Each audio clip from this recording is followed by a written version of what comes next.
In old Japan, they used to fight the summer's heat and humidity by telling ghost stories, believing that the fear brought on by these ghost stories would cool their bodies. Their blood would run cold and goosebumps would form on their skin from hearing these tales of ghosts and demons and monsters. The story I will be telling you today is called The White String. The white string is a strange urban legend from Japan about ear piercing. During the 1980s, this legend was popular in Japan, and a lot of kids were afraid to get their ears pierced because they believed the legend was true. A young girl desperately wanted to get her ears pierced. Her parents said she was too young, but she pleaded with them, saying that all the other girls in her class had their ears pierced. Eventually, her parents relented and agreed to let her do it. They gave her some money and told her to go to the local mall and get her ears pierced at a jewelry store. Instead, the girl decided to keep the money and do the piercing herself. She got her best friend to help her do it.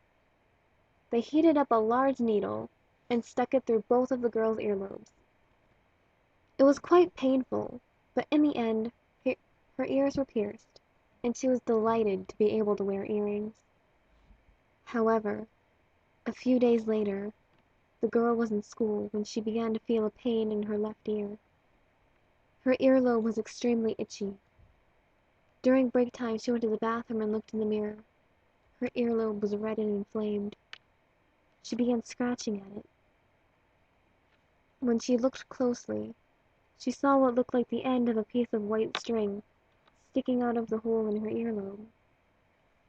Thinking this was very strange, she started picking and pulling at it. After a few minutes, there was a long piece of white string hanging out of her pierced earlobe. There didn't seem to be any end to it.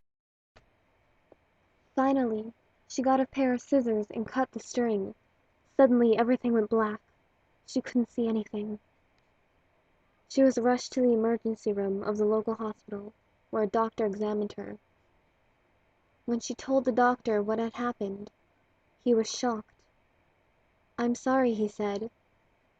"You will be blind for the rest of your life. That wasn't white string.